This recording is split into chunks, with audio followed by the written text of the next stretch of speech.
Good morning! Oh my gosh, we have the most special guest in studio joining us right now, Sherri Shepherd. I didn't want to Lucky us. leave. Like, I literally didn't want to leave. You are the best. I love being here. You're It's the so much best. fun. Okay, so we were just getting some juicy details about when you lived in Chicago, when you grew up in Chicago. Can we Yes. start over for the people? So I lived on the south side of Chicago, 83rd and Damon. I went to an elementary school called Stagg Elementary in Foster Park Elementary School. And then we moved to Hoffman Estates, the northwest suburbs. So like Schaumburg and Hoffman Estates. I went to Hoffman Estates High School, and I worked at the Woodfield Mall. I worked at Sears in the gift wrapping department. And I got a, you know, what do you call it, an upgrade. I haven't worked a real job in so long. It's not called an upgrade, it's a promotion. Yes. And then I was customer service. And then I used to work at a store called Wilson's House of Suede and Leather. So if you know, you know. That's how I'm dating myself. But they used to sell the bolero hats and the leather jackets and the suede skirts. And I worked at a store called Jean Nicole, I think. I worked at Lane Bryant. I worked at Learners, all these stores. Clothing stores. Clothing Were stores. these all summer jobs, or did you These were actually all do it summer during jobs, and I worked at the Northwest Hospital as a candy striper. Now I said candy striper. I just want to make, because y'all been drinking. So I want to make sure y'all hear I say candy striper. And Okay, not wait, Candy what is the that? stripper. What is that job? Candy. See, I know, because I saw y'all drinking all of the. Candy striper. They don't have them anymore, but we used to wear pink and white, like kind of like a nurse's uniform. And we were the ones that would answer whatever people couldn't do, the nurses couldn't do. They would have the teenagers do. So I used to go into the elderly ward and read to people and give them water and deliver their flowers to them. That's when the hospitals like just had personal service. And personal touch. Yeah, I used to sit with the elderly people and just talk to them and make them. Even at 16, I made people laugh. Okay, so what happened after high school? After high school, we left and I moved to Los Angeles. With your family? I moved to, with my family. And I was a legal secretary and then I got into stand-up. I was gonna move to Spain. Literally, I took Spanish all through high school and college. Yeah. And I was gonna move to Spain because I didn't have anything to do, but I went to a comedy club and I saw Andrew Dice Clay and Eddie Griffin. And I said, I want to do that. No way. Yeah, and I went up to them. They thought I was a groupie. How old were you when you started? I was in my 20s, girl, my early 20s. And I said, I want to do what you do. And Andrew was like, hey, just try it. Do it, Yeah, and I said, I'm scared. He goes, do it scared. And that has been the mantra for my entire life. Do it scared. So did you just get up there and just saw how it went and you got better as time went on? Because practice makes perfect, and no matter what, life is going to pass you by. So I always tell people, on the other side of fear, if you can get past fear, that's where all of the blessings are. That's where all of the open doors are. That's where all of the opportunities are. If you can just get past the fear. Fear of not being enough. Yeah. Fear of, oh my gosh, what if they find out that imposter syndrome. The imposter syndrome. You're not an imposter. Yeah. You're very unique. So just get on the other side of fear. And so then what happened? How did this lead to you having your own show? Because we're talking about a new season. I've always wanted my own show since I used to see Oprah Winfrey. Yes. I used to see Oprah Winfrey because she used to do it in Chicago. And I said, there's a lady that looks like me. Like, we got the same hair before I started wearing wigs. But it just was something. I used to talk to my teddy bears and my baby dolls with the paper towel roll. When I was little. I've wanted a talk show since I was a little girl. It's always been a dream. But everybody used to say no to me. And I got to do, co-host The View with Barbara Walters. Yes. But when I tried to pitch a show, people told me I was not young enough. I was too big. I was too fat. They told me that, I didn't know enough. I couldn't talk. It was always no. I was always told I was not enough. But I got the talk show. That's why I tell people, when you're in a season of your life, don't think you're counted out. I got a talk show at 54 years old. Sometimes you have to go through things before your dream comes true. Because if there's a crash and burn, you got to know how to get back up. Yes. You got to know how to live that dream. So you just took the next opportunity that came around, and you just continued I would do other things. I did a show called Dish Nation. I did my stand-up. Now, I'm used to talking on a camera for an hour because I do it. I headline. I talk for 2 hours. I do a podcast. I'm used to doing teleprompter because I learned it from Barbara Walters. So all the experiences, when I got the talk show, I was ready. Yes. There was no question. This was your time. I had always dreamt it. Yeah. He didn't give me that blessing when I was in my 20s, because let me tell you something. If God had blessed me in my 20s, the FBI would have been like, is there a video that Sherri Shepherd is not in? Good grief. There's baby oil and Sherri. Like, I wouldn't have been able to handle. Yeah, for sure. So at this age, I am not afraid to say no. I'm not afraid to say that doesn't work for me. I know intrinsically what my audience loves, who I am serving. I know it's not about me. It's about the heart connect that I make. Even when we're over here popping it like it was hot. You're authentically you. It's authentic. And it's like, even, you're being uncomfortable. There's somebody who was sitting there going, if Caitlin can do it, I can do it. I can get out there and try to do a dance I've never done before. Right. That's what you want people to do. Yeah. You want them to see you in all of your being uncomfortable and authentic I self love going, that. Yes. maybe I can do it. Because they want to see you as a person, because they're people too. And there they've got all the things going on. Like you said, the insecurities and the funny things that happen, and we're not perfect, and we're not perfect. Buttoned up, and we don't know what we're doing. We don't know what we're doing. Well, it makes me also, Caitlin and I talk about, we both have young kids, about getting them out of their comfort zone from time to time, because that is what is going to give them that gear that you're talking about, having experience in overcoming fears. Because a lot of times as parents, our instinct is to to protect them and make sure that everything is cozy all the time. And so it's great. It's great to hear. I love that other side of fear. Now, performing every day, hosting every day in front of a live audience, what has that been like for you? And what have you learned over the first 3 seasons that you're going to take into season 4? You know, doing a live audience, there's a lot of shows that are pre-taped. For me, I love live because I am a stand-up comic. So I'm used to getting on stage in front of thousands of people live. I co-hosted The View for 8 years. It was a live show. Right. So I made a lot of mistakes, but you learn. It's an energy when you are live, and I wouldn't have it any other way. So I love live because things happen. Yeah. You know, I sit there and things happen that may not happen when you pre-tape a show. Right. So I love the live portion of it. I love that scared feeling of I don't know what's gonna happen. You think I wasn't looking at the camera going, please don't let this skirt pop up on the back of my butt. As I'm, but things happen. And gosh, had it happened, I don't know if your ratings would have went up, or I don't know if this show would have not been on the air. But things happen. Yes, they happen. And when it's it's fun. live. Yeah, it's an energy force. But also, I forgot what you just asked me because I'm in that season of my life. I don't remember what you just asked me. I said, how is that relationship, because it's live to tape, has changed, if at all, during the first 3 seasons, and your comfort level in front of them, and what the emotions are going into season 4? Doing live, I'm taking more chances. Okay. That's when you'll see me fall out of my chair, slide out the chair, get more physical comedy in when I do it live, because the audience there's an energy when they're seeing me live, as opposed to there's a couple days that I do it live, but we tape it to air on the next day. Yeah. I take more risks. Yeah. So that's what I've learned, and that's what I'm leaning into in season 4 having of the more stand-up. fun. You're just having more fun and live. It's my comedy stage doing the Sherri Show. So you're in Chicago because we're talking about Foodie on QVC. Yeah, girl. Tell us about this. Series. What is this? What's going on? It is one of the ambassadors for QVC, and it's called Q50. And like I said before, it's women over their 50s, and we are redefining what is this age. Yeah. It's the age of possibility. Right. It is the age of taking charge of your life, of saying, I'm not going to let anyone define who I am. If I want to wear that short skirt, well, gosh darn it, I'm gonna put that short skirt on and let all the air hit the back of my thighs. Amen, sister. If I want to start a business, I'm gonna go and start that business. Yeah. I'm gonna go and try something that I've never tried before. So I love partnering with QVC anyway for being a Q50 ambassador.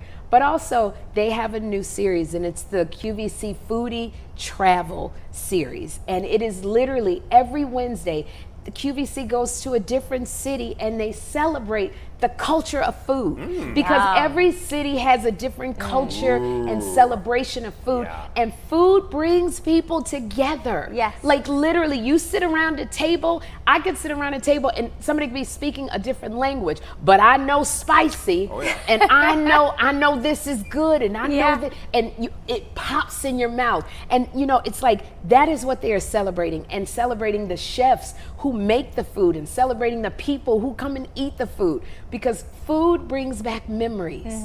Food makes us feel good. Okay, we gotta ask her, Caitlin. Then, when you mentioned South Side to Hoffman Estates. Yes. You've worked in a number of spots locally. Is there anything that brings back memories for you, food-wise, here in Chicagoland that comes to mind?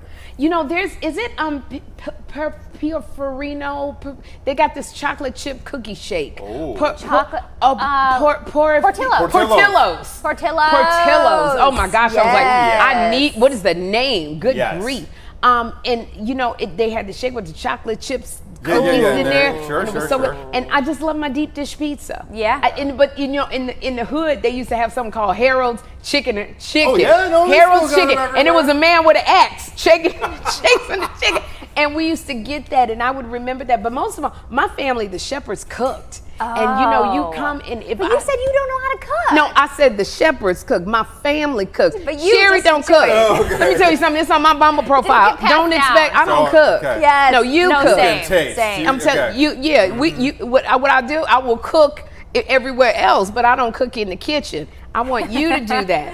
But it's like food is very important to me because it defines the memories that I have. When I came home from school crying, my grandmother always had something for me to eat, and this is why I love the QVC Foodie Travel Series, because it's like food brings back so many memories of good things in your life. Oh, yeah. And we need that now. We're in a climate where it's like everybody's tense or anxious, and food just settles you down. Everybody's day is based around food. It's so healing. Sherri, yes. on the topic of kind of expanding our horizons, even, after 50, even possibilities are endless. Yes. This children's book, this is a relatively new venture for you. Yes. I understand it's called Sunshine Queens. Yes, the Sunshine Queens. Tell us about it. It's literally all of my experiences as an adult and when I was a young girl, and I crafted them for girls and boys 4 to 8 years old.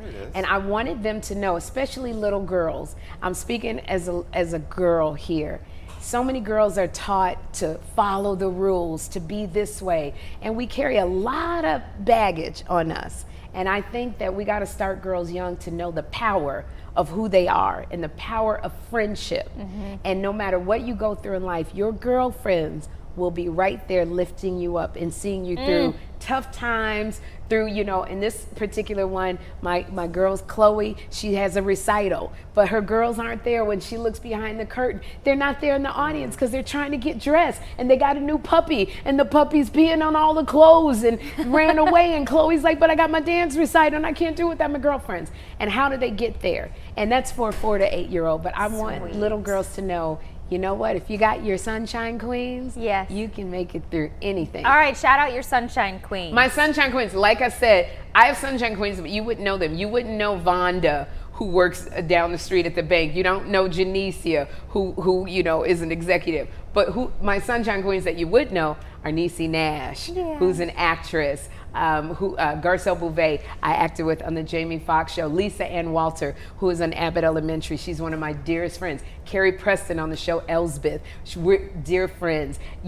Kim Whitley, who is my podcaster, bestie on my Two Funny Mamas podcast. These are where Tisha Campbell. We are both mothers of children, boys with autism. We connect. Those are my Sunshine Queens. Yeah, when I'm going through stuff, I get to call my girls. And you can lean on them and I can trust lean them, on and they'll them. love on you and build you up. You have a different queen in your life. Niecy Nash, she's won an Emmy. She's got shows on TV. She's bossy as all get up. She's so daggone bossy. She likes to tell me what to do. She'll call me and go, you look fetching in that. Don't wear that. Put this hair on. Like she told me, she was like, put your Cher hair on. Put your Cher hair on. She said, put that hair on. So it's like everybody brings something different. Yeah, all the different personalities. Women. You love women. You're a girl's girl. I celebrate women. I can't make it without my girls. That. I love that too. And we have to. I feel like one of my biggest things with women especially is if you see something that you like on someone, like you were mentioning your hair, your skirt, darling. Yes. Just tell them. Just say, hey, tell them. I love what you're wearing. I love it. Yes, your hair is so pretty. I'm telling you. We don't hear it enough. When I tell you, speak it. Like what I said, I was in Jamaica before, and so I had a wig on, and I'm about to let you know about wigs. Okay. You got to cut the lace off so it looks like it's your hair. But I didn't cut the lace off all of the way. So I'm walking, and the breeze is blowing my hair, and everybody kept staring at me, all the men, and I was like, I know, because I'm cute. You stare at me. And my girlfriend was walking with me. My girlfriend, Melba, she's walking with me, and the breeze hit my hair. She goes, what the heck is wrong with you? Get over here. She goes, all of the lace is showing. Oh, and so, but she told me that, and I was able to run back, and then run back and fix it, and put a different wig on, and because the wig's supposed to look like it's coming out of your scalp. Right, sure. But don't touch our hair. That's what I'm telling you. Ever, Anthony, don't touch the hair. Okay, there's a lot going on under here. You said when you're not wearing makeup, you look ill. Yes. If I'm not wearing makeup, girl, it looks like prisoner 72115. Come on, girl. Let me tell you something. But I love that my sister did that for me. Yes. I love if I come out the bathroom and there's some toilet paper on my shoe. Right, because we're not competing. Hey, sis, we're not competing against each other. There's enough for everybody. There's room everywhere. Yes. You bring something that I don't, and I bring something that you don't. Exactly. But we both need each other. Right. And that's what humanity is. We and need each other. Beautiful. It's beautiful. Now, don't get me wrong, Anthony. I need you. I do need you. We're just, I like that you guys are we having got the a moment love. I think this should be universal, and even if it's as minor as Get some little Absolutely. A little yeah, shoe. that's what I'm telling you. Yeah, bat in the cake. I would Tell never- me. You know, it's like Thank I you. want my sis to tell me, and I always call people sis. It's like I like that. It's a family thing, so I love it, and that's why again, you know, I get that feeling when I'm partnered with QVC because they're about that, you know, and they're about celebration of all things, celebrating women who are over their 50s, who sometimes you feel left out. Yeah. You don't feel acknowledged. You don't feel like people see you, and being a Q50 ambassador is like we see you because I am you. Right. And I want people to know you can have a dream that you probably placed on the shelf with the fine china. It doesn't mean it's not going to come true. Sometimes you just got to grow into it because it's not over. Every day that you can get up and open up your eyes, you got a chance to make that dream come true. And I'm a That's a walking, message. talking dream come true. What did it feel like when you got the show? Girl, I have to cried know. like a baby. I bet. Because I was told by so many people. I came from co-hosting The View. Yeah. And so many people said no to me. I mean, literally, I said to one lady at a big network, I said, I got a sizzle reel, and I just want to show you, like, and she goes, I don't need to see that. And I go, but I made it, and it's like, it's only 2 minutes. And she goes, I don't need to see that. And when I tell you, I cried all the way to my car. And I said, if I could just have one person Who gave you the believe shot? in me, God. That was the one that I needed to. You don't need one person. I You don't love need this. one to believe you. And it was God. That's what I say. And it just happened that I got into a position where I was offered this show. And normally it takes a year to develop a talk show. Yeah. I developed mine in 30 days because I had been dreaming this for so long that when the opportunity came, I was prepared. You took off. So do everything, even if the dream doesn't come true, do everything you can because those things will fall into place when that dream happens. Keep rolling. I love it. Season And keep 4. rolling. And come and meet me. Season 4. I'm at 500th Pioneer Court. episode in November. This is Season 4. unbelievable. But I did want to tell people, is it Pioneer Court, the food market? Yeah. No, it's not Pioneer. Wait. I'm in the, Where's she gonna be, you guys? I'm going to be I'll look it up. Is it, say it Pioneer loud. Court. Pioneer Court. Pioneer Court Pioneer Farmers Court. Market. She over here whispering to me. I told you how old I am. Stop that whisper. I can't hear you. Pioneer Court. And let me tell you about being in this season. You don't mind being cranky. I can't hear you. Pioneer Court Farmers Market. I will be there this afternoon doing a meet and greet. So Come fun. by and say hello because we got QVC swag and we got vendors that you can meet. And I will be there with the big old smile with hair hanging down, looking like Crystal Gale, hair hanging down to my ankles. Get a couple selfies Ready to with hug. you. Get a selfie with me. But season 4, I'm very excited about can't it. wait. We're excited Do you know too. how hard it is to get your Congrats. talk show back on the air That's for it to come back? amazing. 4. So I'm Congrats. excited. Keep Season it rolling. 4. Congrats on all your success. And watch my movie Straw and on you play a Netflix. serious role in I this played a one, serious too. role, This yeah. will be another side to you we haven't seen. I like people to, I think that people forget that I'm an actress. That's how I started acting and stand up. So it's nice to be able to see a side, show people can do another it all. side of me. Yeah. But I'll tell you, I did do a series movie with Aldous Hodge, the actor. And he's gorgeous, and it was called Brian Banks. He got convicted of a crime he didn't commit. And he played my son. But then he did a movie with Taraji P. Henson. He played her lover. And I said, wait a minute. Me and Taraji are the same age, so where am I going wrong in my career? no. I'm not playing y'all. I'm not playing no mamas no more. No, I still can't no believe more you said you're mamas. over 50. That's not possible. You look great. No. Yeah. I know I Sherri look Shepherd, good. everybody. Girl, what? Thank you so much for coming in. Thank you for having me. You're the You are best. wonderful. You're the best. You are so wonderful. Have fun while you're in Chicago. oh my Go visit your whole God. family. I know you said No, I you're can't gonna visit be the whole mad. Get family. out to You Woodfield have Mall, to. visit Get out the to old Woodfield. haunts, stock up on swag. Go to Hoffman High. yes. I gotta go pick up my yearbook from 12th grade. They still got it. No way. Yeah, just you send gotta them a check. sign it. Thank you, Sherri. And we're back with more Chicago Now right after this, so stay with us, everybody.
one? My kids. I didn't know that she was the one that wrote this song. I bet I know all of her hits. I did.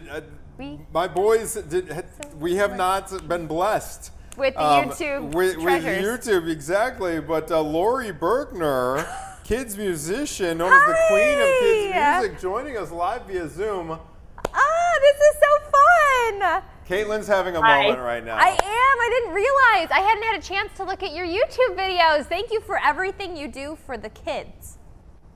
You're welcome. I'm so glad that it makes you happy. And you're going to be in town this weekend, correct? You have a Saturday show at Ravinia? Yeah. It'll actually be my 14th year at Ravinia. It is such a great venue. Tell us about Ravinia as a venue for these kids' concerts. It's really wonderful. Of course, there's the inside area where the stage is, and so you can actually get seats.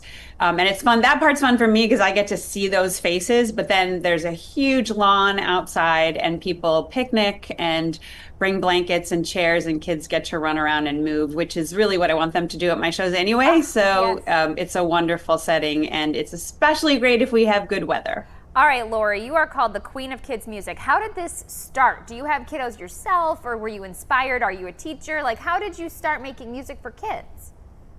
I was a music teacher. I was a music teacher for about 10 years, and I really struggled to find songs that would help me manage the class and that the kids actually wanted to sing with me.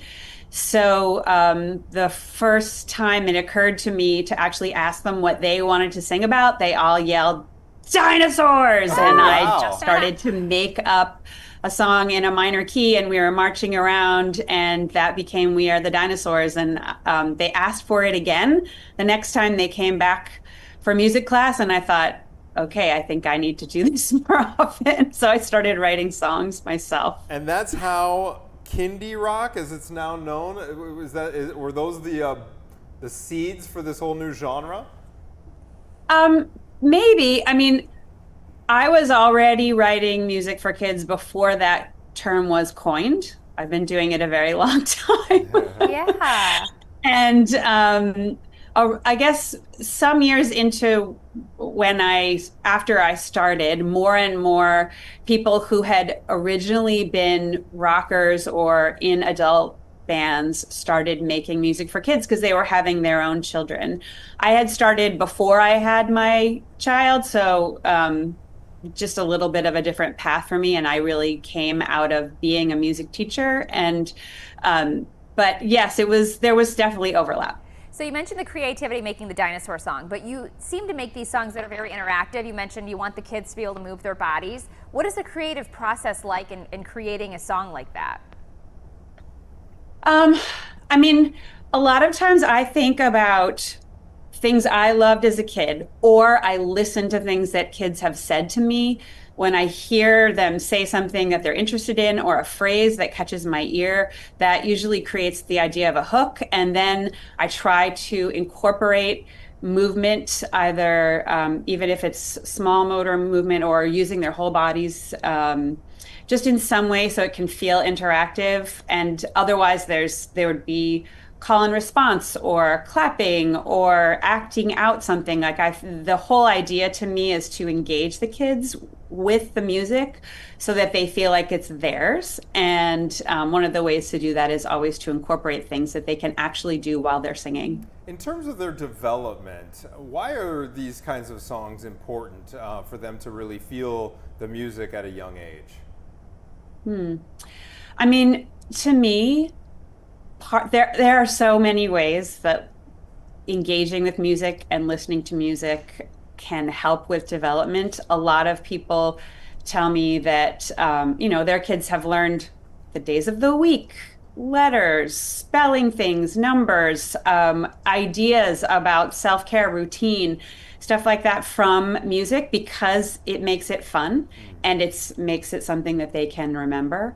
I also think physically, especially if it's a song that's encouraging them to use their bodies, it just gives them an opportunity to be able to develop physically along with the music. There are just so many ways. And of course, socially and in that sort of social emotional world of sharing the experience of making music with other kids, with other people, with their families, all of that. There are just so many ways in which music supports development. It's so fun to watch them too dance. It's hilarious in our house. So you've had a lot of dream collabs. You've made yoga videos. You obviously have the music videos, children's books. What's next? Yeah, what is next? What is next? I mean, I'm always writing, so there will be more albums coming out. There are some other things I'm working on that I don't think I'm allowed to say right That's now. okay. But yeah, I definitely enjoy taking my music and doing lots of different things with it. So there will be things coming up. Oh, right now, the thing that is actually happening right now though is that I released another greatest hits album this year, and so we've been celebrating that all year long. And the hardest part about releasing that album was actually deciding what I was going to have to leave off of it, which is just like really a blessing. That's kind of a good, that's a really cool Roll it problem to in. have. That's a good problem to have where you have too much. Now, for some of those that have to be left on the cutting room floor, do you get to ever perform those same songs live? Yeah, sure. I mean, the thing is, what I tend to do is, even if it's a themed performance, like a holiday show or a Halloween show, and especially if it's a greatest hits show, I will do as many of my sort of most classic songs as I can. But I'm always writing new songs and releasing singles kind of continuously. So there will always also be a couple of new ones that I end up sharing. So I do get to perform everything at least sometimes, but the ones like the Goldfish, Let's Go Swimming, or Waiting for the Elevator, Chipmunk at the Gas Pump, Victor Vito, all of those, and of course We Are the Dinosaurs, those end up in every show. Lori, I'm curious, where are you located? I know you're coming out to Chicago. Do you live local? No, I'm in Manhattan. You're in Manhattan. Okay. Yeah. Surrounded by We artists. both have young ones. Caitlin's are a little younger than mine. But before we let you go, could you give us a little state of children's entertainment? Thoughts on the state of children's entertainment? What direction things have gone? You know, in our era with Sesame Street and these classic, you know, the Muppets, and now there's just so much to sift through on YouTube, and you can kind of get lost in a lot of it. A lot of it is complete, you know, junk, but other stuff is so enriching. Can you give us just a comment on how you see the direction of educational children's content, and perhaps what's going well right now and maybe what is missing? I mean, I'm not watching that content in my own household anymore because I don't have a very young child anymore. But what I've noticed is that things constantly change. And one of the things in the industry right now, in terms of visual media, a lot of the bigger players have been not putting out a lot of new stuff, but there are incredible people doing things on YouTube. And I think that's a great place to look for things. You know, there are just so many, there are so few of the bigger players left, like Netflix and Nickelodeon, and they're also, they are what's the word, they're like curating what you end up seeing. And I know you just said, what do you do when there's so much? But I do think one of the ways that people have found out about good music and also good shows is just asking friends and looking around. And I feel like YouTube has just been kind of an amazing place that people have been able to share things that might not make it to a place like a Netflix and still is like wonderful and more than worth watching. So I don't know. I think those are places that people could be looking. I mean, like do some more sifting Berkner and through. Yeah, I think so. I mean, but also ask people. Like I feel like that's how people found out about my music, honestly, was very, very grassroots in the beginning. And I was lucky enough to get on cable when that was the big thing before streaming. So I had a TV presence, but before that, I did really, really well just because people got so much out of the music that they wanted to tell others about it. So, I think asking is a really great way to find out and to sift through. Well, Lori, I'm super excited that you have a live concert for kids because literally I won't leave the house unless I can bring my kids with me. If people are interested in coming to see you live, oh my! Oh, if people want to see her live, her mic just died, but Lori, she's wondering for people who want to come check out the show. I know there's always extra lawn seats available, for example. What should they know? For Ravinia? Yeah, for this Ravinia. weekend? I don't actually, I don't think there are any tickets or left. for any other. Oh no. Okay. I'm sorry. Okay, I mean, where can you folks can check check. you out down the road? Perhaps They can check. I will be back next year. The thing is, most years I do 2 shows there, Oh, okay. and this year because they're doing renovations, they're not doing as many shows. So I'm only That's doing right. one. They're redoing the pavilion up there. Yeah, the pavilion. So I mean, you can check. My understanding is that there are not tickets left, but I will absolutely be back next year. And sometimes I also come in the winter and play in the Chicago area. So yeah, I mean, it's a good thing. I'm really glad that there will be so many, happy people there. But Speaks yeah, I'm volume. sorry. It speaks volumes about what you are doing and the talent you bring to this space. What's that your it is website and sold Instagram? out. Yeah, we Yes, gotta know. exactly. We gotta Is there follow somewhere you. you can be followed either on Instagram? Obviously, you got a major YouTube channel. Yeah. That song we played off the top, 74 million views. Not surprised. Yeah, it's wild. Yeah, and that's not the biggest. Oh, that's not the biggest one. Oh. But it's one of them. Yeah, YouTube is great. And I'm on, I have LoriBerkner.com. You can find out all about concerts and everything on there. And the biggest places for me are Instagram, Facebook, TikTok. Okay, great. Thank Lori, you so thank much. you.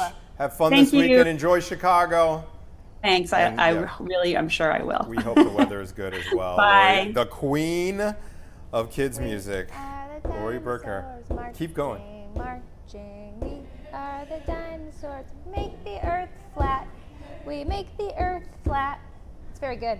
That is catchy. She is I'm going to be humming that to myself my entire car ride Drive home and listen to it on YouTube, Okay, we are going to move to an adult event. Mm-hmm. Well, I Choose think Chicago. you can bring the whole fam to this. Okay. We're talking about Northalsted Market Days. And we're going to get a special preview of one of Chicago's biggest summer festivals happening on Northalsted between Belmont and Addison, which is always just such a fun stretch to hang out on. All right, we'll be back with Rob Foytchik with Choose Chicago right after this.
All right, good news is it is Wednesday, so the weekend is fast approaching, and this weekend, one of the coolest summer festivals about to kick off on North Halsted. We're talking about Northalsted Market Days, which opens Friday at 5 p.m. It runs all the way through Sunday night at 10 p.m. And so here to give us a nice little preview is Rob Foyta, VP of Neighborhood Strategy with Choose Chicago. Rob, I apologize if I butchered your last name, sir.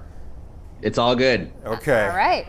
All right, Rob. What is, for those who are unfamiliar with Northalsted Market Days, what is it all about? What can folks expect?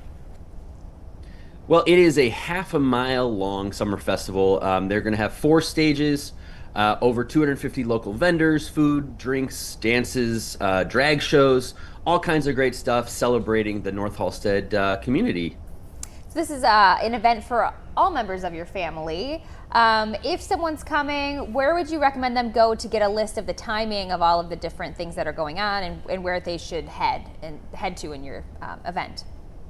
For sure. Well, as you guys mentioned, it kicks off at Belmont and Halsted. And so that's one of the entry points. They've got posters there with all the lineups for the different stages. You can, of course, also check out our website at ChooseChicago.com for all the information about market days, links to their website as well. But there are going to be all kinds of different acts going on, as you mentioned, for the whole family. Folks who want to party for 3 days straight, certainly very doable. No need to sleep when you're dead, I guess. But also if you want to bring the kids, support some local vendors, meet some trans folks. It's 2025. It's a great opportunity to come out and see the community celebrating queer joy. Talk about how this particular festival differs. What sets it apart from other Chicago summer street festivals? Well, I think what's really great about this one is that it highlights the diversity of the LGBTQ plus community in Chicago. Folks from all walks of life come out to celebrate. You've got national acts like Keke Palmer and Sasha Colby, David Archuleta, Joe Dombrowski, all kinds of different folks, all types of music.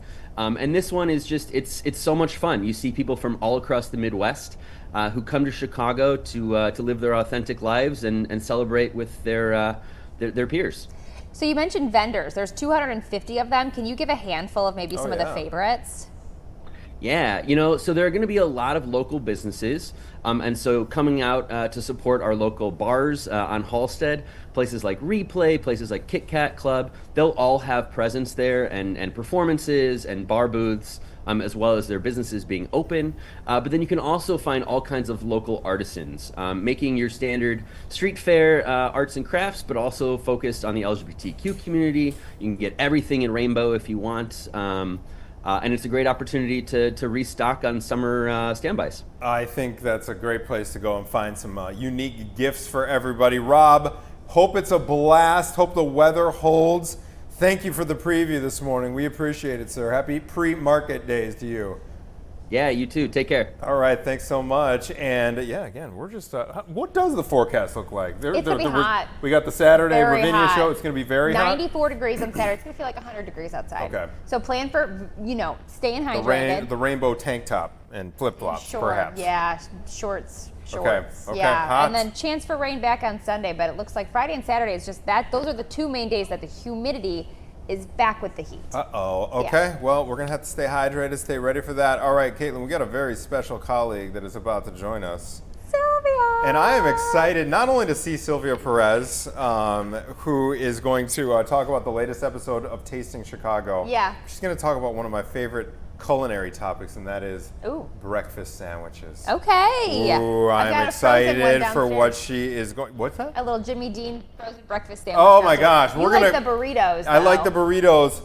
We're gonna kick things up like 5 to 10 notches from the Jimmy Dean. Maybe 500 notches. 500 notches with Sylvia Perez from Tasting Chicago when we come back after this short break. Stay with us.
bags. Caitlin, you want to Chicago update now. us on the conversation you were just having? I just said she's so beautiful. Well, thank you, Sylvia. Caitlin. So are you. Well, the are line of the so week is you have good beautiful. genes. I have Here we go. I've got it. That's I'm it. No, I doing do my, like it. Beyonce today. If you I'm guys actually could see going her out. up close, I just Oh, never. you're so I see you like sweet. across the studio. You're but very kind. She's such a beautiful, Yeah, back beautiful at you, woman. girlfriend. All right, let's talk about this food, shall we? Ooh, Breakfast sandwiches. Sylvia, okay, what is tasting going on? Chicago. Oh my! So apparently there is a viral craze going on with breakfast sandwiches. So my producer Adina, who you all know and Yeah. love well, she found 3 hot spots in 3 different neighborhoods, because that's what we like to do, as you know. We like to go different Into the neighborhoods and neighborhoods. bring you guys to different Chicago neighborhoods. So we went to Dunning. Do you even know where Dunning is? Dunning neighborhood. Yeah, I think it was it's like escaping me. I Belmont know I've been. Heights, but it's a neighborhood I didn't know the name of it. We went there. We went to Lincoln Park, and then we went to Andersonville. Fun. Okay, so the first stop was Loaf Lounge, which you may have heard of Loaf Lounge because they became famous through the hit show The Bear, which as it so often does. Yeah. It had one of their chefs cooking baking their very well-known chocolate cake. So that Oh, became yeah. a thing. When people Okay. found out that cake Is that was the one from we Loaf had Lounge. on the show? Yes, that's it. You Yes, remember. the big, beautiful chocolate cake. Yes, and it was on The Bear, and Loaf Lounge wasn't even open, and that was the thing it became known for, and then it opened and people went nuts over the Okay. cake. Okay, so now apparently they're going nuts over this breakfast sandwich. And it's in a cute kind of neighborhood street area, and it's it's got your delicious secret topping that they put on it. Is it like it's a sauce? The sauce is yes, secret? and then they have egg on there, and it is so good. Now I don't know how you would feel about this because a lot of people are funny about their eggs. This is a runny egg. How do you feel Okay, about that? I can Yeah. handle it, Yeah. depending on the context for sure. Yeah, no, it's really the bun is it's very firm but also moist and delicious. Because it was probably excellent. soaks in some of that Yes. egg. Yeah. What is the? The secret I'm sauce such is a the dork the with secret breakfast. sauce is the thing. That's the How thing, and was it it, mixes with the Sylvia? yolk probably. What kind of Yeah. bread are we talking about? I'm trying to remember the first bread. It was kind of a Brioche or- yeah, it was a combination of brioche and something because it was a little more firm than you would think of Yeah. your typical brioche. But it's the cutest place. The breakfast sandwiches is just one of the many things. Besides the chocolate cake, they do these pastries. It's a husband and wife team. All right. And the wife is known for her pastries, and they're working together to creating this amazing spot. Long lines. They say the lines move very quickly, so don't get nervous Okay. if you come and there's Yeah. a long line out the door because they try to move people fast. All How right, are the the Lincoln prices? Park spot. So the Lincoln Park spot was actually Oh. our last spot. It's called Soloway Cafe. This place is so cool. It is based in Ukraine. They have a few places in Ukraine. Really? And this is their first location outside of Ukraine in the United States of America. Really? And of course, it's in the best restaurant city in the world, and that would be Chicago. And there it is in Lincoln Park. That sandwich blew my mind. Okay, so their sandwich has a hash brown in it. Oh, there you go. It Yes. also has a secret sauce. It has more of a firm egg on it. Okay. But when you bite into it, the surprise is the crunch because of the hash brown. Oh, nice. So it's a crispy yum. hash Yes. brown, which Yes. you can't go wrong with that. Crispy sounds hash so brown. good. You Yeah. like bite into it, you're like, oh, there's that crunch. And the sauce is to die for. Once again, a secret sauce. They have that breakfast sandwich has gone viral. We're taking a look at some of the video now. They have a matcha, which is delicious. And I believe there have been a couple of influencers who came there to do Okay. stories. They went viral. Once again, lines out the door. Oh, so yeah. that's why we were going. We Oh, wanted there to you see are. what Okay. is it. Yeah, this is the spot in Lincoln Park. Super duper cute. Look at Great those. pastries. It's My a small mouth place. is watering. But just delicious. Really, really good. They're also known for their.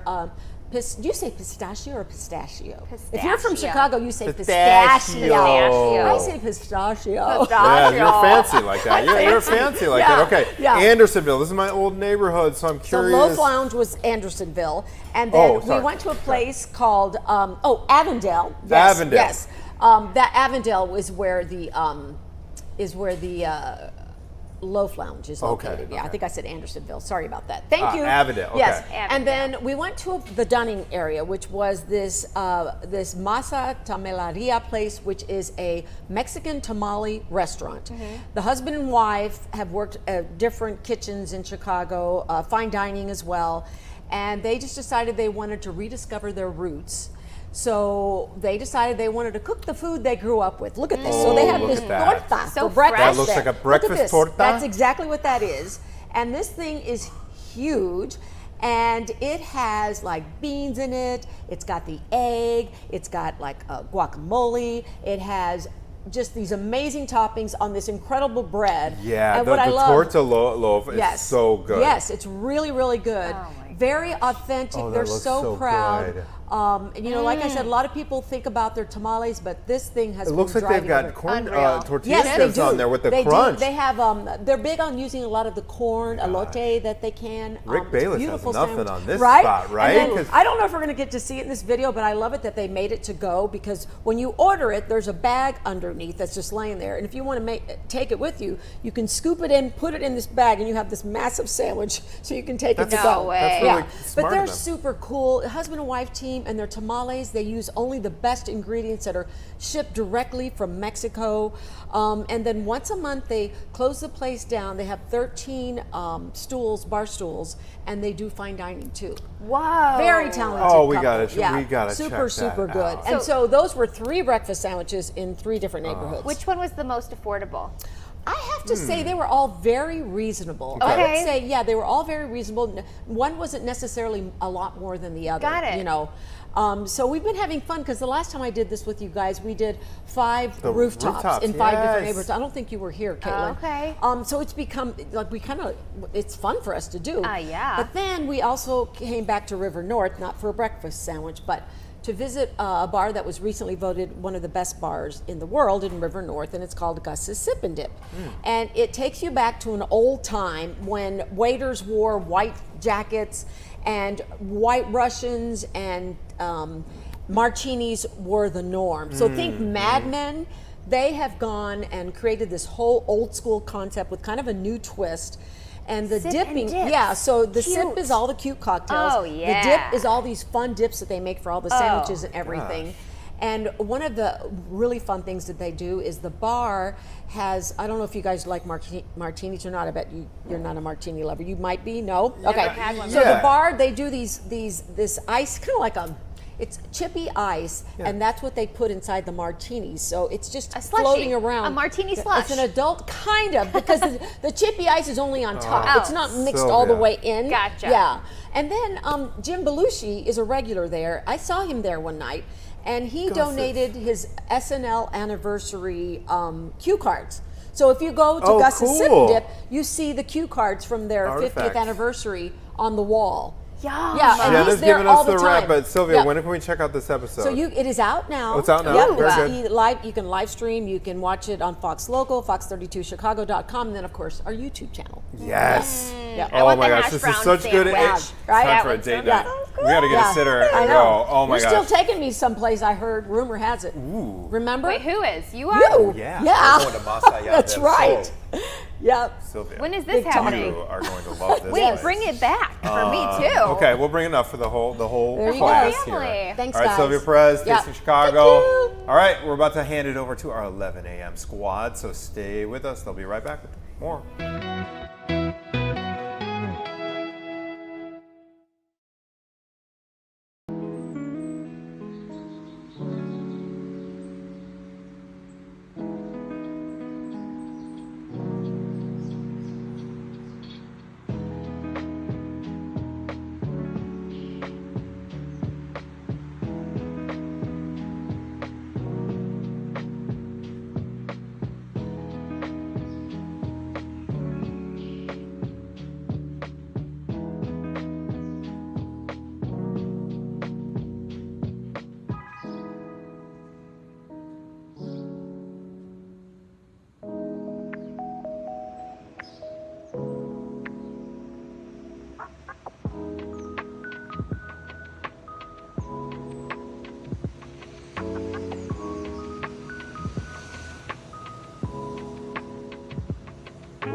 There we go. It's on. Now I can hear myself.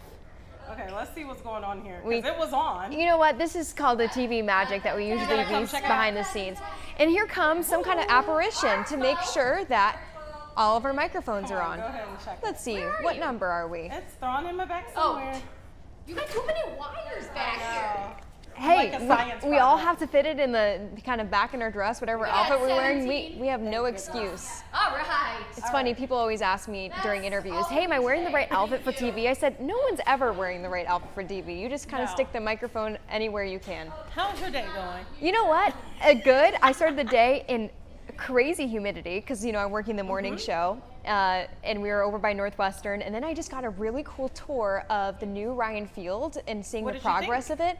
Awesome. They're putting on this big canopy, like 250,000 pound each pieces.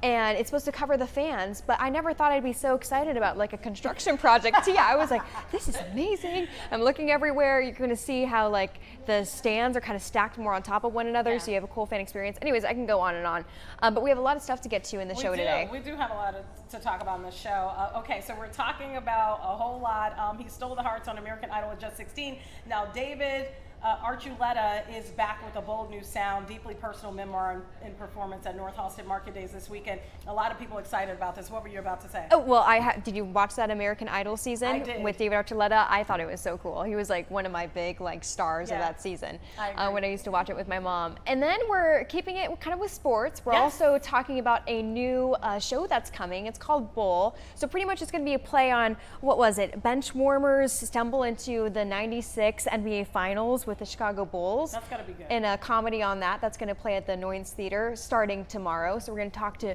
the creators with that as well. But first, we have a very special guest coming on today. We do. Michael Lombardi, former NFL general manager, 3-time Super Bowl winner, and current GM of UNC football. He's joining us right now. Thank you so much for being with us. Thank you for having me. I appreciate it. So, Michael, let's talk about, your ultimate journey through football with NFL history, and also talking about some of the greatest players and coaches that are now part of this new book that you're releasing.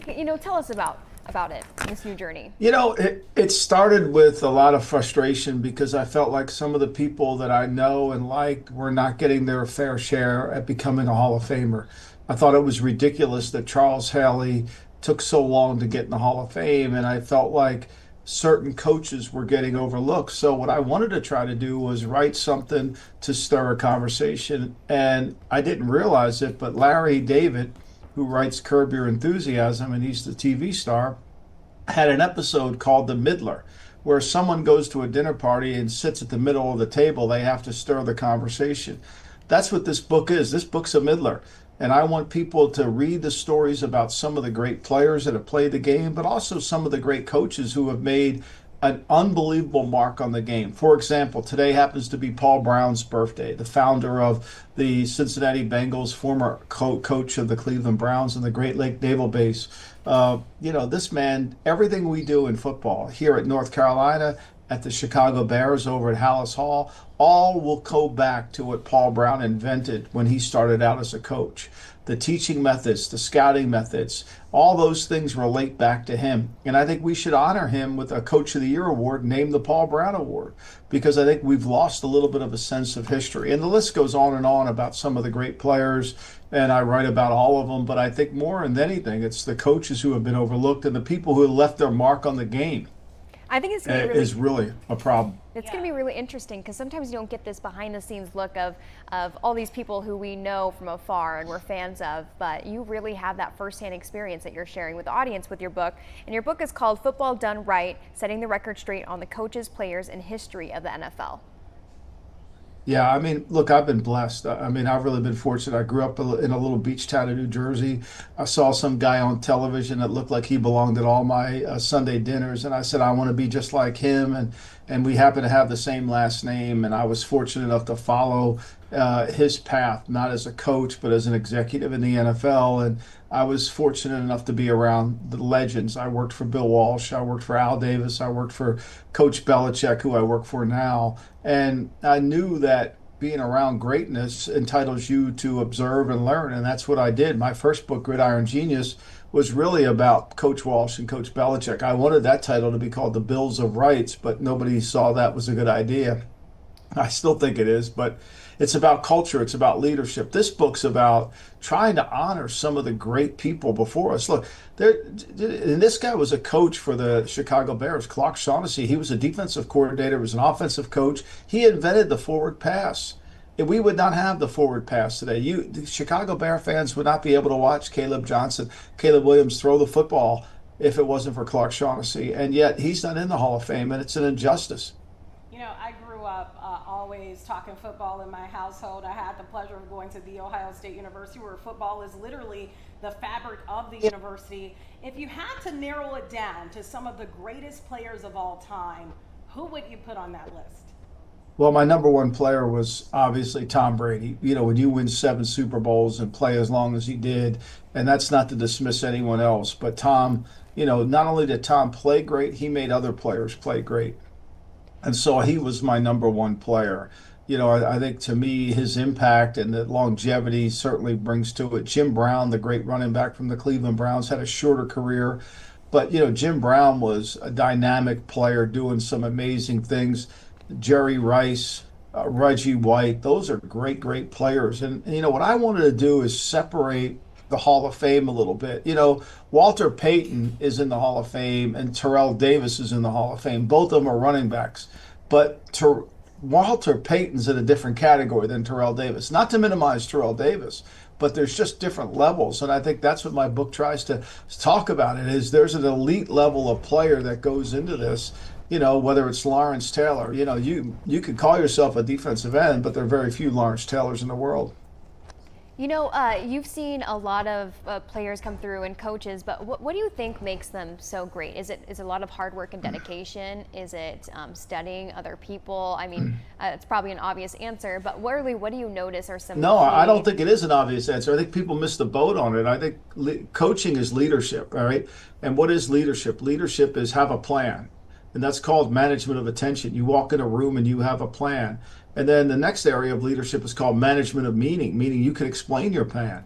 And then the next level of leadership is called management of trust. People trust you to fulfill your job. And then the last area of leadership is called management of self. How do you manage yourself and lead yourself? What are your habits that you can invoke on someone else? And I think when you look at coaches in those 4 areas, the ones that are successful are dominant in at least 3 of those 4 categories. And that's where they are. I mean, Papa Bear House, you can look at him now. He was a former, you know, he owned the team, went back and forth to coaching the team, but his leadership and his persistence and his resilience when things weren't going well for the Bears, when the league wasn't making money, was fully engaged. And I think one of the things that not a lot of people talk about with George Halas is he really wanted to break the racial barrier that was going on in pro football during the 40s and almost to the 1964 when George Preston Marshall finally allowed an African-American player to play for his team. So I think to me there was a lot of leadership coming from Coach Halas, and I think that's what coaches are, leaders. Mm-hmm. You mentioned some greats there with our history. Now we have Ben Johnson here. I'm curious to hear what you think of Ben. I know that he has kind of cracked the whip, it seems like, with the team. Well, I mean, look, I don't know Ben personally. I've studied his tape. I think he's really a very bright offensive coach, and he's got a challenge. I mean, look, the Bears have not produced. He's got to get Caleb Williams to play at a much higher level. When I was in the media before, I often criticized the Bears for drafting so many skill players and not paying attention to their offensive and defensive lines, which I thought was at a fault. So hopefully they've corrected that. I haven't been paying attention to it this year, but I think Ben getting the contract that he got from the Bears shows that they're going to be patient and have a lot of faith in him as he develops as a coach. Because here's the thing you got to understand about being a head coach in the NFL. There's no on-the-job training. There's no school you go to learn how to be a head coach. You know, when Ben took the job in January, you know, that what he's dealing with today, he couldn't even envision the problems that he has today because they're just so far away. It's like sailing on a ship. You know, you get 200 miles out in the offshore, and those storms are a lot different than the ones near the coast. You know, I have your book right here with me, and it's really nice, the cover and everything. But take us through the actual storytelling. How do you tell these stories? Is it through each chapter focusing on a different person, or what can we expect? Well, what I wanted to do is try to explain some history of players, right? Like, let's take Otto Graham, for example. Otto Graham, a former Chicago native, he played in high school, and at Soldier Field, he wasn't even the most popular player that played. There was a high school running back, as I write about in the Otto Graham section, that drew 80, 90,000 people to Soldier Field to watch him play high school. He ended up getting drafted in the 12th round by the Washington Redskins. He went to Northwestern with Otto Graham, but never really played. And I tell the whole story about his career and about what he did in high school that relates to where Otto Graham was just hanging out on that same campus you just watched and looked at their stadium at Northwestern. And he went there on a basketball scholarship. And Pappy Waldorf saw him throwing the football in a mural game and said, "Hey, Otto, why don't you come play for us?" And he did. And he ended up being a Hall of Fame quarterback. I have a feeling that a lot of people, whether you're a football fan or not, they're really going to like your book. Quickly, because I know that we're running out of time with you, Michael, but where can people find your book? And yeah, give us the details on that. One thing about books, they're all available online and at your favorite bookstore. So it's come out in paperback now. I wrote another section to it and try to update it, trying to let people know that I've made mistakes. Some left some people out in the top 100 that are probably belonging there right now, starting with Patrick Mahomes. Okay, Michael Lombardi, thank you so much for joining us. Thank you. Football Done Right. We will hopefully chat with you again because I think you have a lot more stories to tell. Thank you so much. Appreciate you. Okay, have a good day. All right, we have a lot more coming up, including sticking on kind of the sports theme. There's a new show coming to town starting tomorrow. It's called Bull, and it's playing at the Annoyance Theater. We're going to introduce you to the creators coming up.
Welcome back to Chicago Now. I told you we're kind of staying on the sports theme, but we're throwing in a little bit more comedy. So think of this storyline.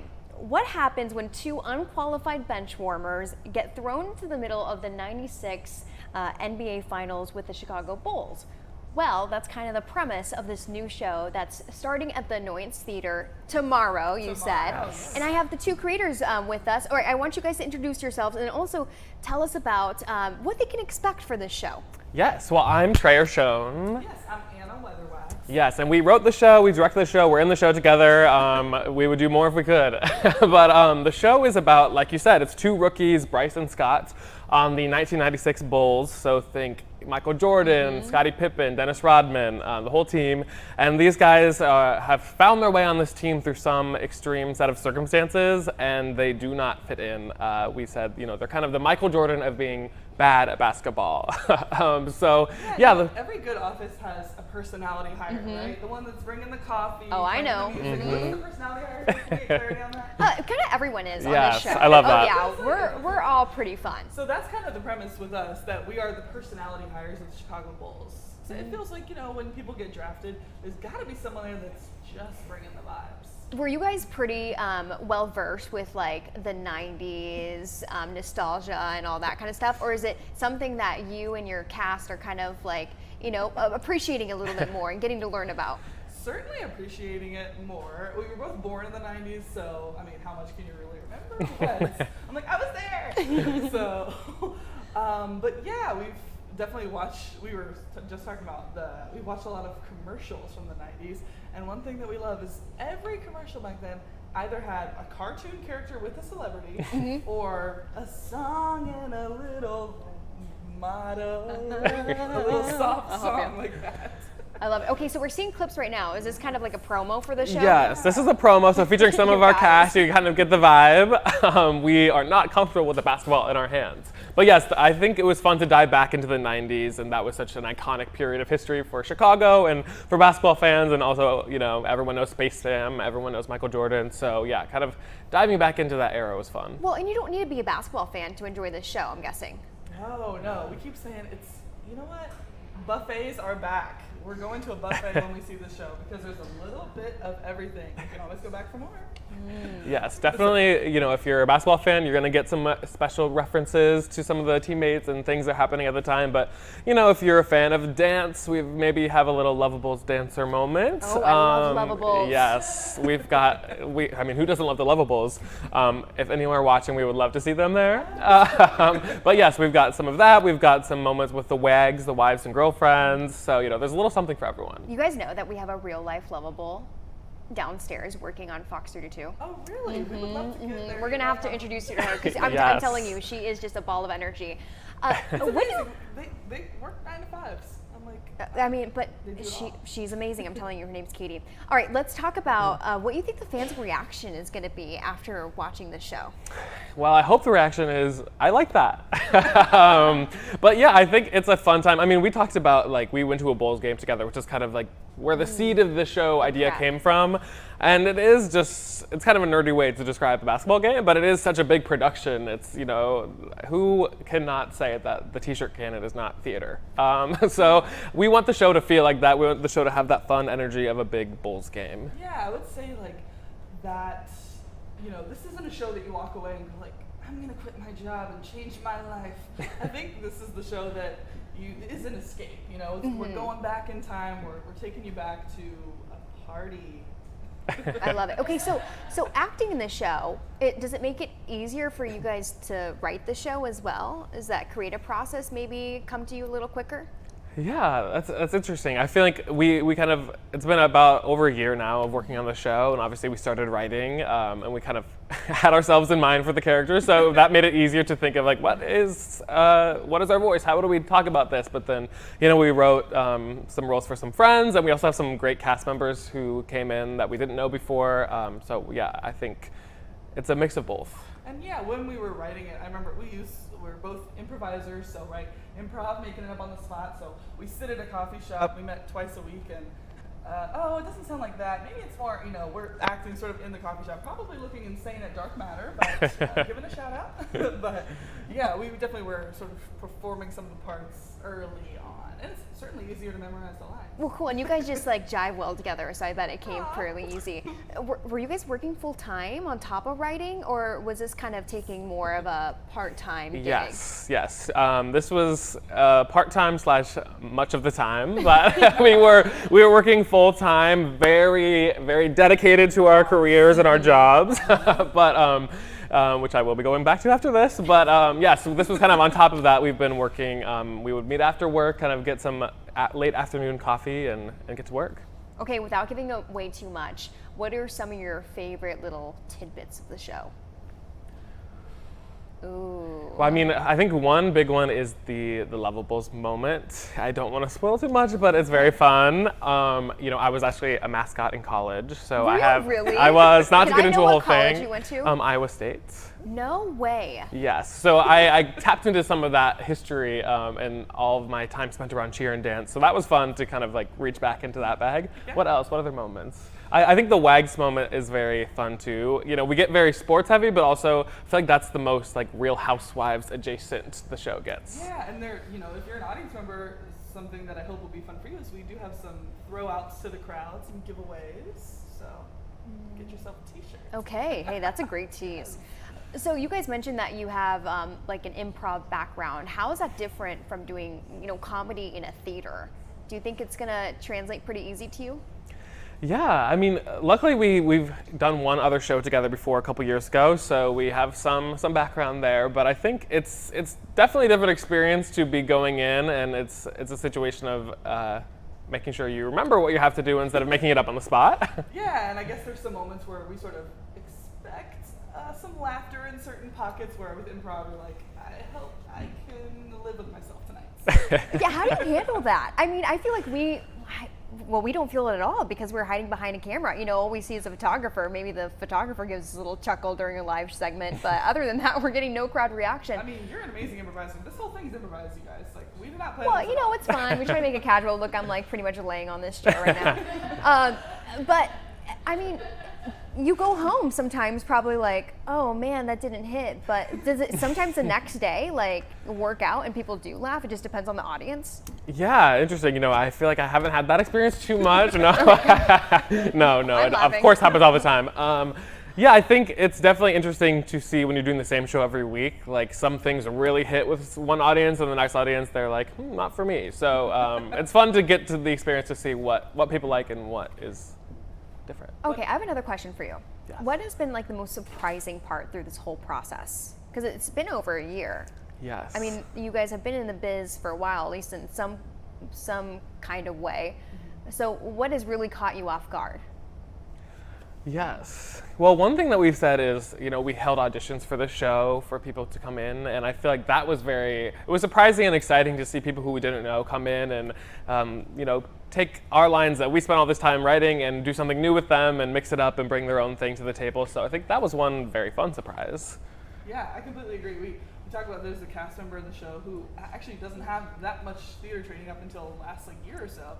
And she came into the audition, and one of the parts was, to just leave the room. And she literally left the room. I'm like, go with it. Hey, yeah. Shout out to Love Palmer. She's in the show. Love Palmer. So you guys probably know a lot of people in the Chicago theater scene. Was it hard though? Maybe you had new people who were coming in, like you said, and kind of saying, no, hey, maybe you're not the right person for this part?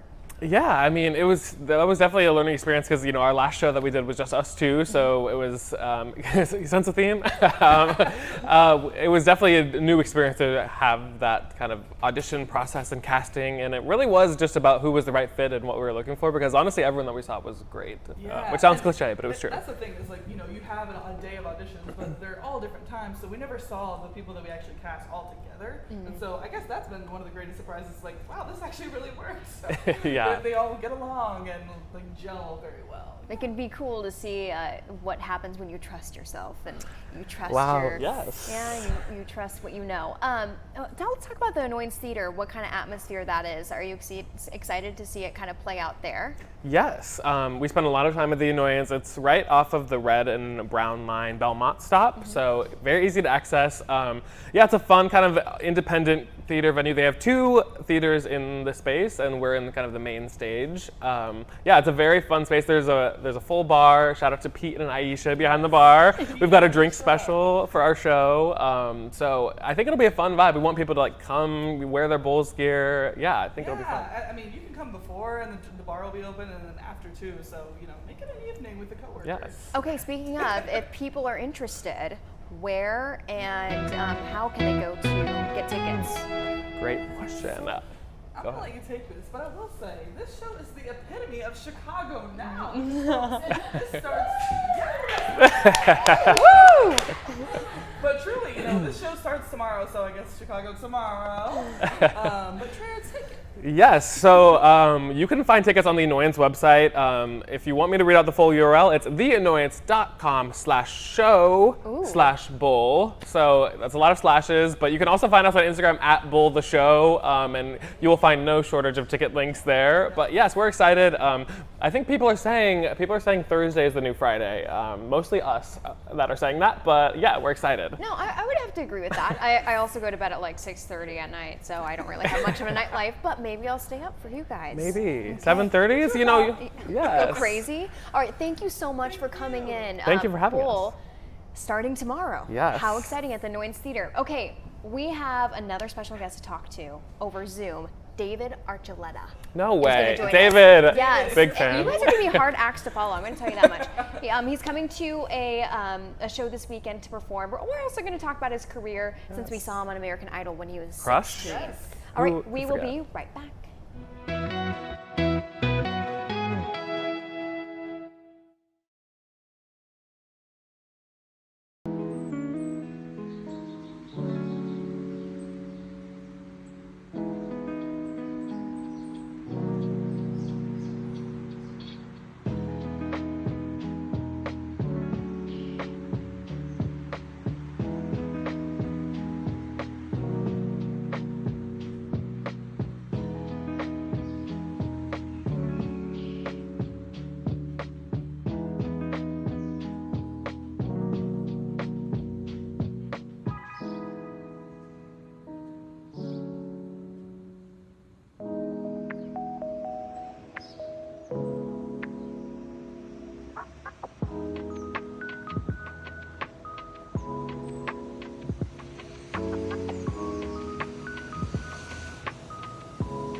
Welcome back to Chicago Now. We've had some pretty exciting guests, and we have one more coming up.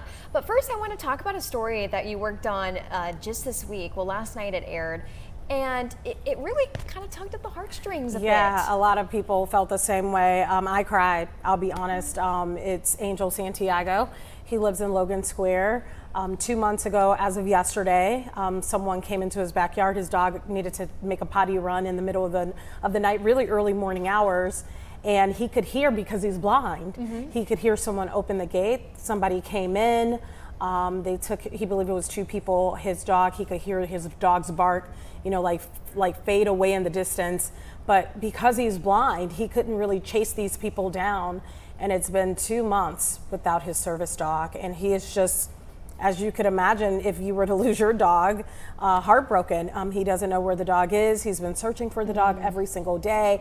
And Bam Bam, who you see there, a Dotson mix, has not turned up. So hoping that someone may have seen our story and the dog reappears. It's just a sad situation all the way around. Sounds like it was teenagers that thought it was funny.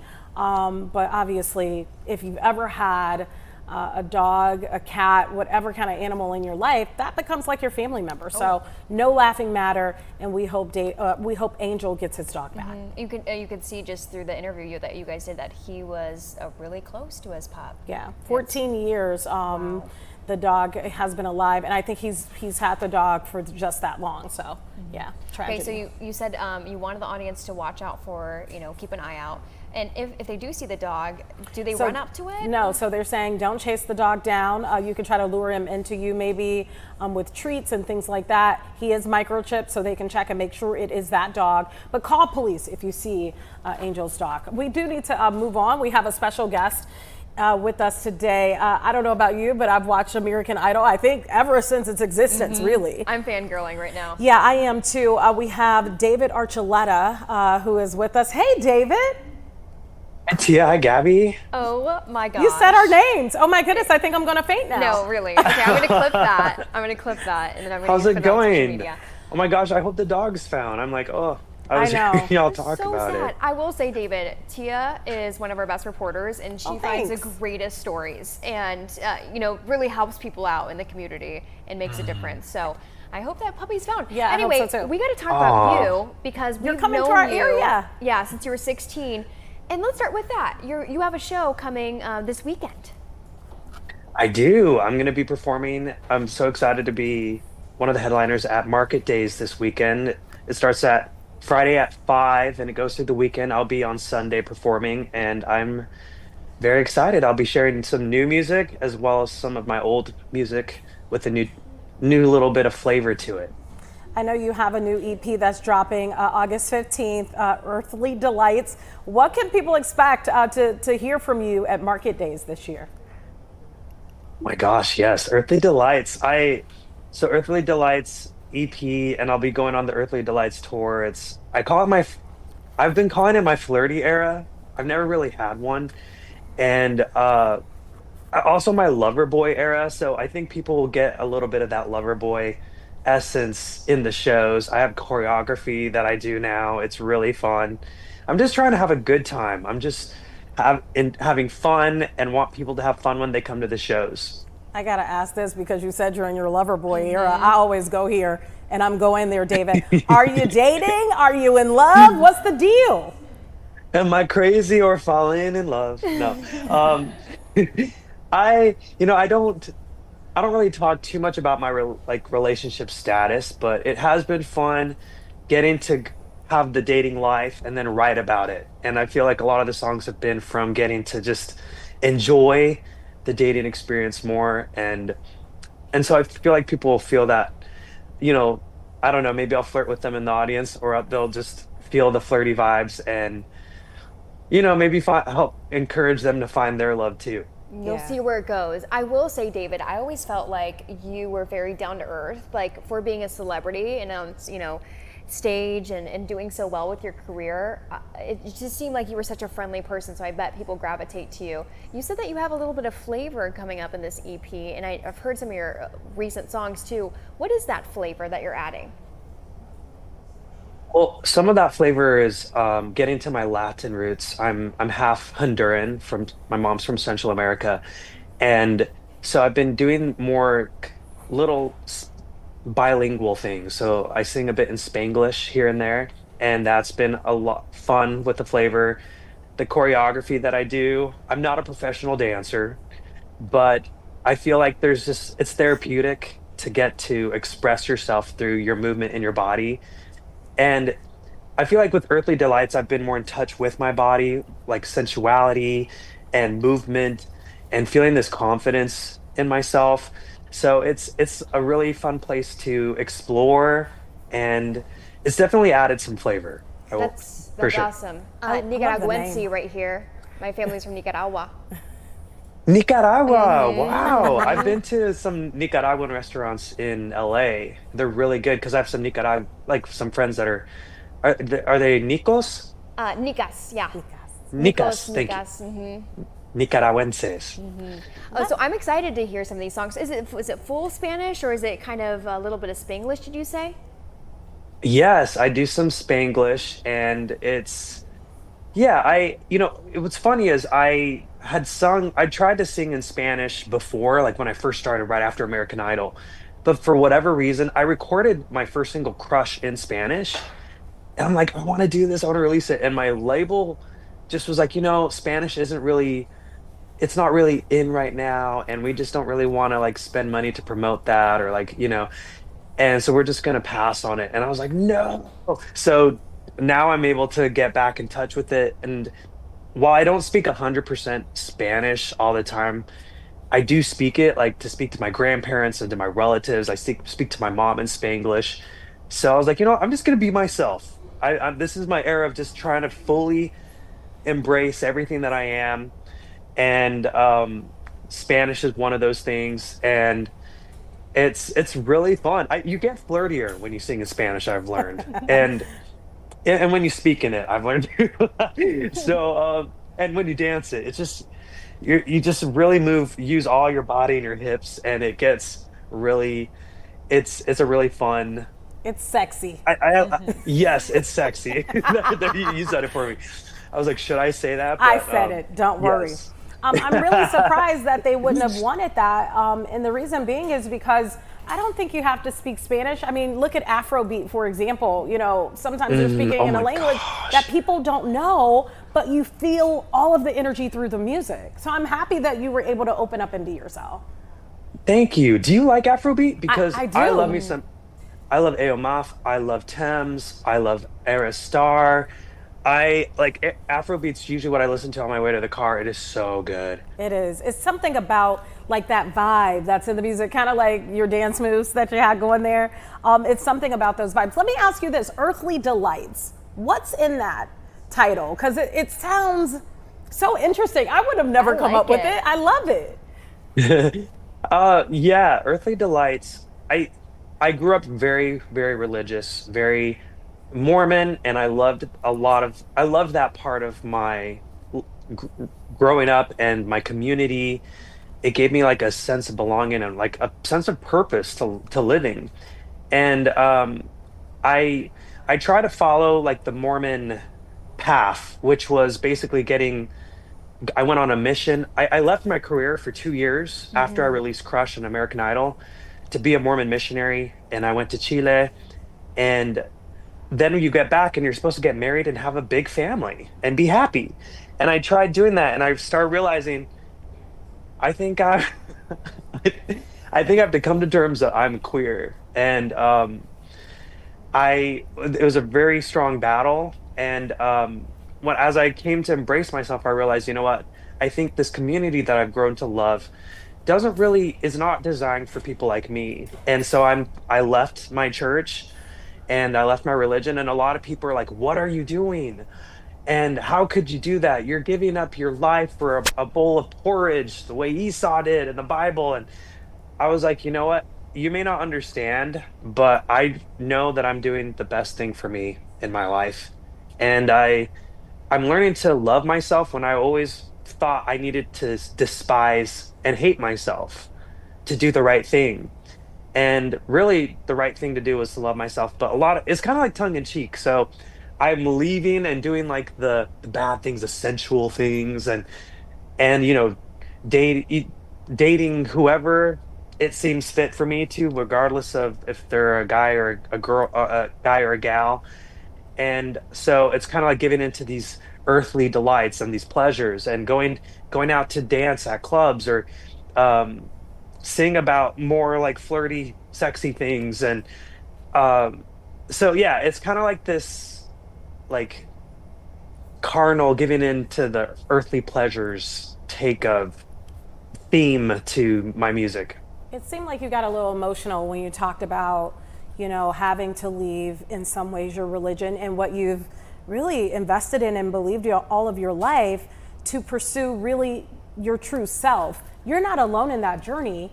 There's a lot of people that have been there, and a lot of people that are there, and they're scared to make the decision of what to do.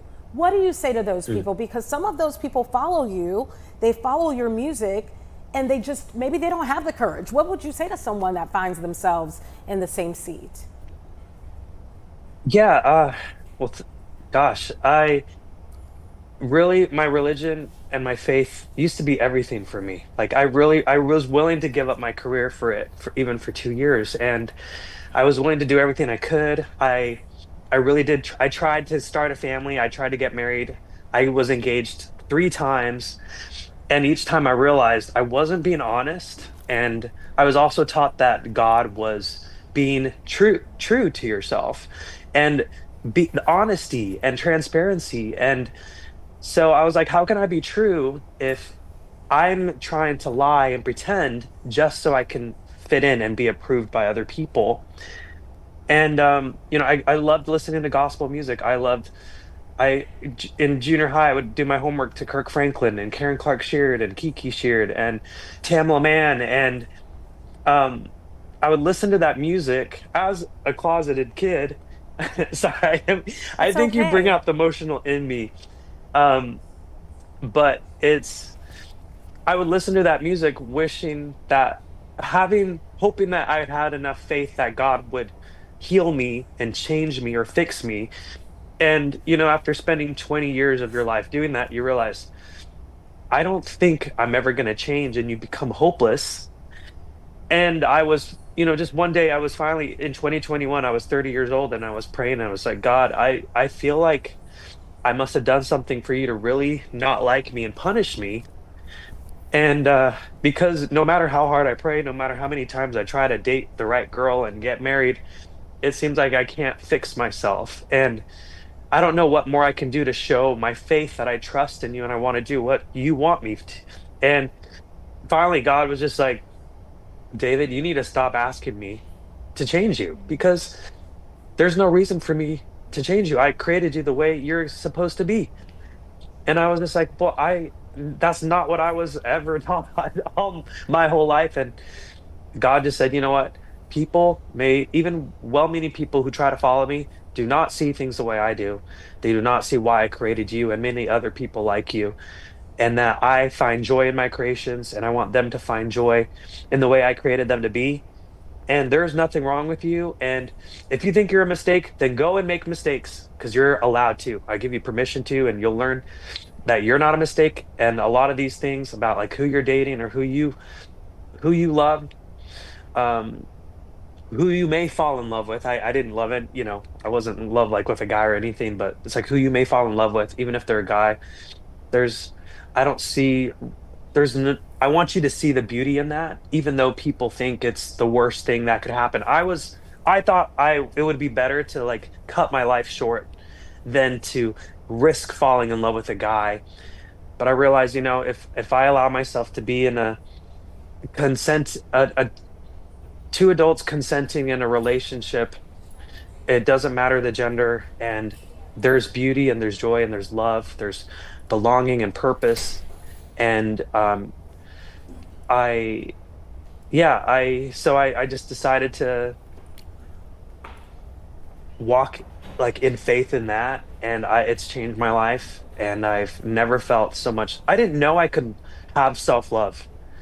I thought I had some kind of self-love, but now those last 4 years, I've realized this is what self-love feels like.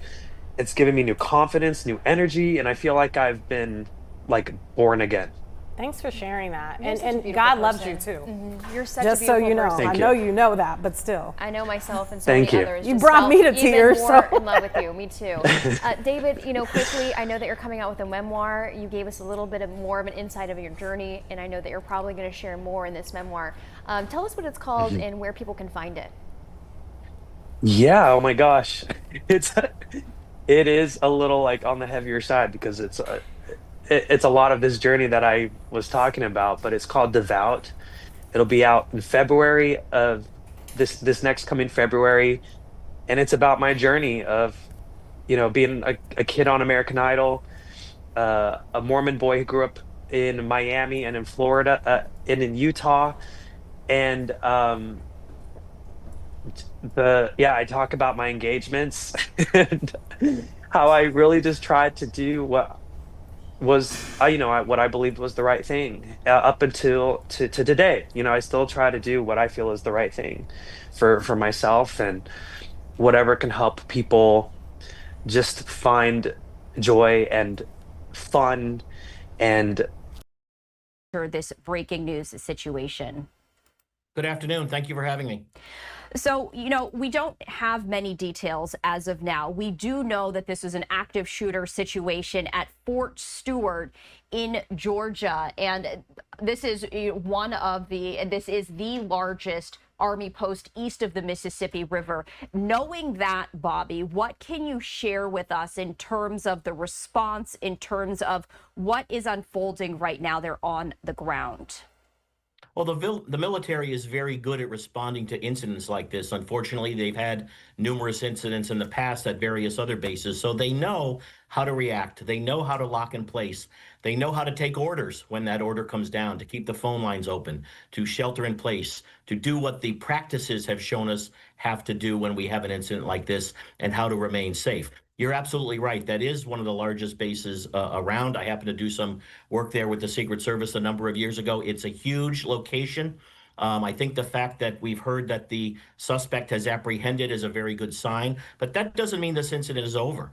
You're going to have the Army Criminal Investigative Division come in, do a workup with local police, state police, federal agencies are going to come in, see who this person was, what type of weapon they had. Are they a member of the military? Did they have training? Were they targeting particular people or a particular location? Were they a copycat of something that we saw in New York last week? That's one of the things that comes into play here. So a lot going on. As you said, we're only about an hour and a half or just about 2 hours away from the initial report. So a lot going on down there, but we need to make sure that that base is safe and that there are no other bad actors out there involved in this incident. And given the fact that this is one of the largest Army posts in the United States, the layout of all of that, how does that factor in to a situation such as this, given the fact that it is so large and it has to cover a lot of ground right there? Well, our first responders there and our investigators are basically going to start at the point where the last action took place, which is obviously where the shooter was apprehended. And then we're going to work our way backwards. A criminal investigation is a reconstruction of the past. So not only are they looking at the physicality of that Fort Stewart and making sure that everything is safe there, now we've got to start the investigation on the information surrounding the actor, the bad actor, social media, interviewing their neighbors, their friends, mental health issues, drug and alcohol issues. Have they been recently let go from their job? All sorts of things now are going to come into play to see how this person came to develop this nefarious activity today, and obviously cause, I believe it's 5, you said 5 people shot, obviously caused 5 people to be injured in this situation. Thankfully, we have not heard of any deaths as of yet. And let's talk about that 5 individuals shot. We don't know who these individuals are. We don't know who the suspect is at the moment. But given the fact that there are, 5 casualties right there, 5 people shot, does that give you any sort of sense of, what might have unfolded or who might have been involved given that number? Well, I think, again, it's early on. Were those 5 people targeted?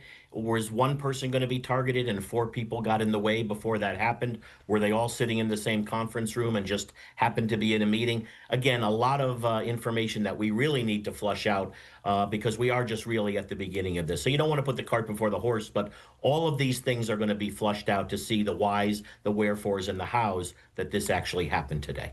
And you also referred to the mass shooting in New York City, and that's always, a concern as to when something like this happens.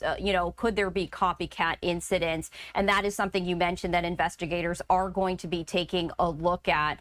What's the line of questioning? What's the line of investigation when you do look into, a mass shooting such as this, and then you have to factor that out? What comes into play? Well, the first thing we're going to hope is that a bad actor here is going to want to talk to police and tell us what's going on in their mind, in their world, in their home, in their job. What's going on? What brought them to this situation today to want to inflict harm at Fort Stewart? Are they mad at the military? Were they dishonorably discharged? What potentially allowed them to get involved in this? And or did anything that happened in New York lead them to this type of activity at Fort Stewart today? A lot of times people get the impetus to do something after seeing it done somewhere else. So did the person do any advance work, figure out what gate to go in, What was the least monitored gate? What was the gate closest to where they potentially wanted to do harm? So did they do any advanced planning work there to see how that was going to happen? So again, we are really, really early on in this, and we're going to need a couple of hours and maybe a couple of days to figure out what actually happened here, and more importantly, why it happened, and even more importantly, how to not allow this to happen down the road. And Bobby, I did want to share this with you and our viewers right here. This is new information from Fort Stewart Hunter Army Airfield. It says 5 soldiers were shot today in an active shooter incident in the 2nd Armored Brigade Combat Team area. So we now know that that is the specific location where this incident unfolded. This goes on to say all soldiers were treated on site and moved to Wynn Army Community Hospital for further treatment. There is no active threat to the community. Law enforcement was dispatched for a possible shooting at that complex at 10:56 a.m. The shooter was apprehended at 11:35 a.m. You know, Bobby, now that we have that additional information, the 2nd Armored Brigade Combat Team area, what can you make out of that now that we know the specific location where this all unfolded? Well, again, there may or may not be relativity to that situation and that location and that brigade. I mean, that may just be part of the fact that that was the first group that this person came across. But again, he may have had some activity with them in the past. So those are the questions that we're going to be asking. Again, dealing with family, friends, social media. Was any of his actions or her actions today advertised on social media? Any troubles out there? Piecing this piece of the puzzle, putting this piece of the puzzle together is where everybody is at right now. It says to me, with the size of that base, the Army knew what it was doing today in a relatively short period of time. We always want to be as quick as possible, but a relatively short period of time able to contain that and apprehend that person, and hopefully we're going to be able to get some cooperation from that